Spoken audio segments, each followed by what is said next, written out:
नगरपालिका आणि नगरपंचायतीच्या निवडणुकांची आचारसंहिता लागू होण्यापूर्वी काही तासात तब्बल 220हून अधिक शासन निर्णय जारी झाले।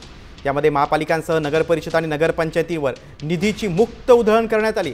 काही अधिकाऱ्यांच्या बदल्या झाल्यात, नियुक्त्यांना धडाधड मान्यता देण्यात आली आहे। मुख्यमंत्री शाश्वत कृषी सिंचन योजनेअंतर्गत 100 कोटी रुपयांचा निधी देण्यात आला। आपण ग्राफिकच्या माध्यमातून नजर टाकूया महत्त्वाच्या घोषणांवर।